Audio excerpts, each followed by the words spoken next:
Good morning, good morning, good morning, good morning mga ka-showbiz! Ito na ang ating latest update para sa Barda sa araw na ito. Oh no! David Licao! Walang greetings kay Barbie Fortesa! Saan kaya? Tara, bigyan ng comment at reaction, opinion ang balitang yan. Pero bago po tayo magpatuloy sa mahilig po dyan sa mga produkto na ini-endorso ni David Licao ko, bisitahin din po ang ating mga naka-tag na mga product dyan sa ating video. Mga ka-showbiz at mga ka-Barda fans ko dyan. Kaya naman kung hindi ka pa nakapag-subscribe dito sa ating channel, ano pa ang hinihintay mo? Mag-subscribe na at i-hit ang notification bell para laging mauna ka sa mga bagong balitang showbiz. Panoorin at pakinggan ang buong detalye at ikaw na ang humusga. Ng buong bansa. Bumati na ba ang Ginoo for today's video? Huwag na nating asahan for today's video kung bumati ang Ginoo.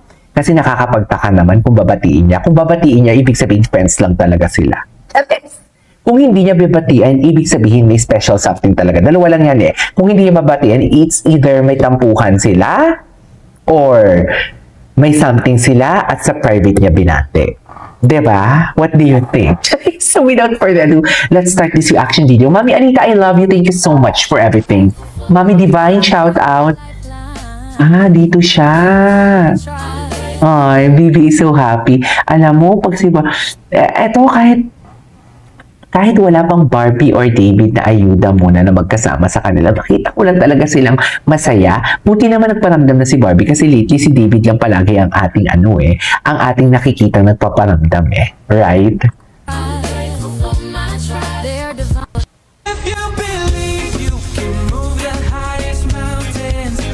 Okay, Barbie's birthday gift of love. Sa Sparkle. Ay, gusto kong mag-stock ng Instagram. Gusto kong mag-stock ng Instagram kasi parang ang dami sa Instagram. Kumalat na siya sa Instagram. Ay, the Queen of the Dance Floor. It's simple. Wait, ano to? Manis Rakal. Ay, ano to? Okay. Okay.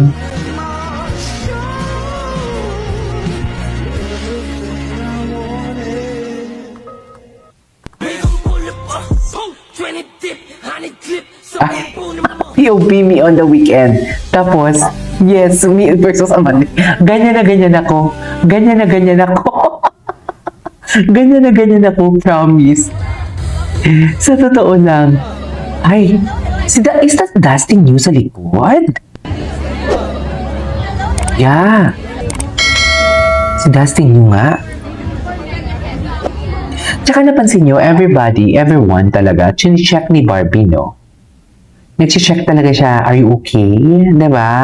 Chine-check niya talaga isa-isa kung ina-accommodate niya. Kaya si Ginoo, kaya hindi ko din hindi ko din masisisi Ginoo kung bakit nakapalagayan ng loob, should I say, or magaan ang loob ni Ginoo kay Barbie. Kasi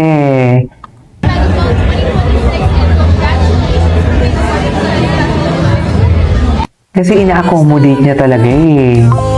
Tingnan ko nga ito si Charis, kung anong chismis si Charis dito sa birthday ni Barbie Fortesa. Ay, nahuli si Charis ngayon Ay, walang chismis si Charis ngayon. Si Ma'am Barda United, tingnan natin. Kung ano yung mga chika ni Ma'am Barda United. Sa Instagram, maraming post alam ko. Ito si David. Ito na nga si David, Ayan, tatakbo tayo with David. Uy, pupunta si Ma'am Pupunta si Ma'am Barda United? Nakapag-register na ba ang lahat? When the children requested Birthday with a purpose. So wait lang, can someone comment down below mula noon hanggang ngayon, the way si Barbie mag-celebrate ng birthday niya sa charity talaga. Kasi ang naabutan ko lang na nagbe-birthday siya sa charity is 2025. Birthday with a purpose. Yan ang heartfelt celebration ni Kapuso star Barbie Fortesa sa kanyang nalalapit na 29th birthday kasama ang mga abandoned and abused children and teens. Ichichika yan ni Aubrey Carampe. Isa din naman yan sa nakakabilib kay Barbie Fortesa, mga ka-showbiz, mga kapwa Barda Pansky dyan, no? Yung pagsiselebrate niya ng birthday niya, doon talaga sa mga batang kapuspalad. At ngayon, dati doon sa may mga cancer patient, doon siya unang nakita na o doon sa ano pala, sa Boys Town Babuata. Basta puro sa mga bata po yung pinupuntahan niya pag nagsiselebrate siya. Basta yung last na nakita ko sa kanya na nakakaiyak talaga yung sitwasyon ng mga bata is yung mga cancer patient. And then ngayon, sa mga inabando ng mga anak naman, grabe naman itong mga tao na to. Anak, gusto lang ng sarap pagdating sa hirap, wala na, ayaw ng pangatawanan. Bakit sila nag-aanak kung hindi rin lang naman nila kayang buhayin, di ba? Tawag nito, wala kasalanan yung mga bata. Binibigyan nyo ng problema. Di ba? Buti na lang may mga taong mabubuti ang puso, mabubuti ang loob na tumutulong sa ganito at pinapalaki sila. So, di ba kaya marami ding bata na napapariwara, nauuwi sa hindi maganda ang buhay dahil sa mga ganitong nararanasan eh. Di ba dapat magkaroon ng pangilang batas patungkol dito na kapag nagkaanak, pag hindi kayang buhayin ng magulang, iparurusahan yung magulang. Dapat mga ganun, mga ka-showbiz, mga kapwa-barda Pansky dyan. So, ito pala yung tinutukoy ni KJ Abilino Vlog sa title niya na wala pang greeting si David Licauco. At sinabi niya nga, kung bumati si David, baka press lang sila. Pag hindi bumati, baka may something. So, doon talaga ako sa may something yan. Hindi yan rektang babati sa maraming tao. Siyempre, bumati na yan kay Barbie Fortesa sa pamamagitan nung piniem niya na yan, tinawagan niya na yan, mga ganun, rekta na. Hindi na kailangan ipahayag pa sa karamihan, di ba? Lagi ko nga sinasabi dito, ano na lang nila yan nagbibigay na lang sila ng signal, hindi na kailangan hayagan dahil ayaw nga sirain ni David Licauco yung momentum na merong project si Barbie Fortesa na may kasama sa ibang leading men, di ba? Gusto niya na doon muna mag-focus at hindi siya masama doon sa usapan. Ganun po ka-professional si David Licauco. Ay mga ka-showbiz, mga kapwa Barda Pansky dyan, ano sa tingin ninyo? I-komento sa ating comment section yung mga nasa isip ninyo pag-usapan po natin dyan. So tuloy natin yung video, mga ka-showbiz, mga kapwa Barda. Naalala ko yung last birthday niya, umiyak talaga ako. Diyos, buti na lang ngayon, walang iyakang naganap. Napuno Hindi ng tayo sure. kulitan, Baka kantahan at sayawan. paglilabas ng Barbie natin, sa ewan ko lang. Barbie Fortesa at kanyang fans sa isang shelter para sa mga abandoned Masaya and abused siya. children and teens sa I'm Antipolo glad na City. happy siya ngayong birthday Dito niya. pinili ni Barbie na magdiwang ng kanyang 29th birthday. They are all full of hope, and that with everything that is going on around us today, this is something so remarkable kasi this is something na pwede kong panghawakan na may pag-asa, may hope sa kanila. So, ang sayang ipagpatuloy ng Ng ano? trabaho ko kasi this is what I get to do.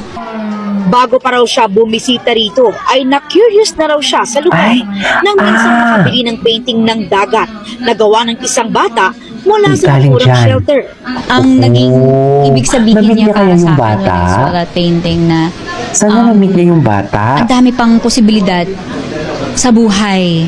A lot of good opportunities waiting for you. Sana na-meet niya yung bata There na is peace. Pinta, no? Knowing the uncertain. Knowing the and uncertain. that you are not alone. It really helped me kasi without knowing, I was going through something also at the time. Ano kaya yun? Sa July 31 pa ang mismong birthday ni Barbie. July Pero 31 pa nga, ngayon Diyos ay ko. looking Ngayon forward hindi siya ako mapirmi. i-celebrate Hindi ako ngayon mapirmi kung anong meron sa July 28.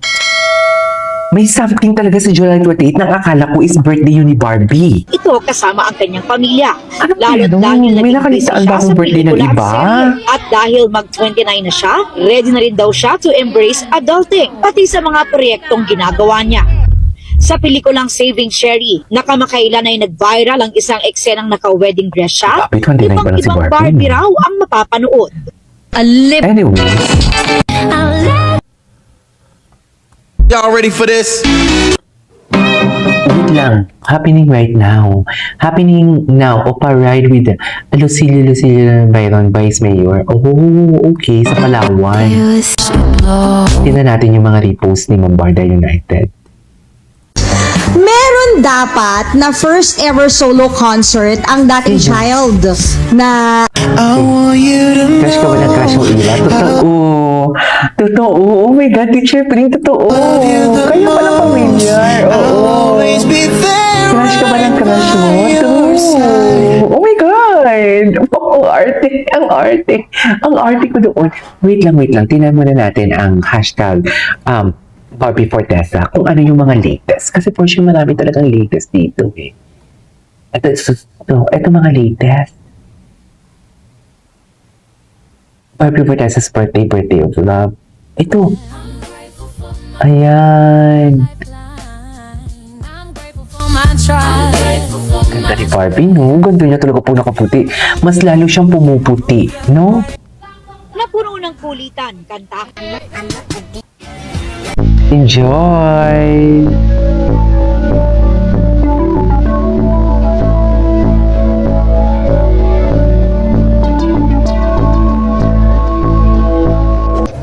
Ay!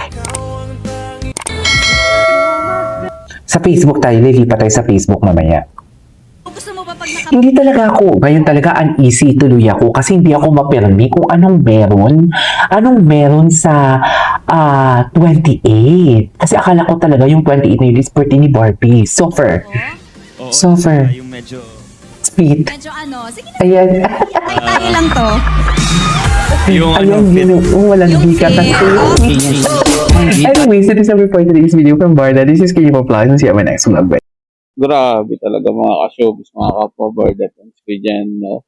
Sa mga gantong clips lang, sa totohanan lang hindi ko talaga maiwasan yung kiligin ng sobra. Sa mga gantong simpleng clips lang na nakikita ko na magkasama si David Licauco at Barbie Fortesa.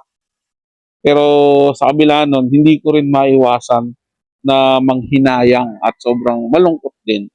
Dahil hanggang dyan na lang natin sila napapanood at makikita. Hindi natin sila mapapanood na magkasama sa bagong proyekto.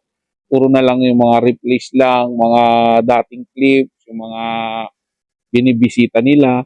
May mangilan-ngilan din naman ng mga bago kapag naiimbitahan silang dalawa. Kasi siyempre, pag Barda nga, yung inimbitahan, automatic yan, kasama talaga silang dalawa dyan, si Barbie at si David. Hindi naman, hindi pwedeng wala yung kalahati. Hindi po ba mga ka-showbiz, mga kapwa-Barda fans ko dyan. So, doon talaga sobrang nakakapanghinayang ngayon. Sana lang yung magiging bagong project ni Barbie Fortesa, hindi yan katulad doon sa nauna na kumita nga pero hindi talaga ganun kadami o sabi natin tinangkilik ng sobra. Kasi iba pa rin talaga, sa totoo lang iba pa rin talaga kapag si David yung kasama niya. Ako naniniwala ako doon na kung si David yung naging kapareha niya, naging katambal niya, panigurado kung katulad din niya ng dati, mas talagang tatangkilikin at sobrang yung panonoodin ng mga tao. Naniniwala po talaga ako doon. Pero dahil nga hindi ko alam kung anong iniisip ng GMA7, ng Sparkle.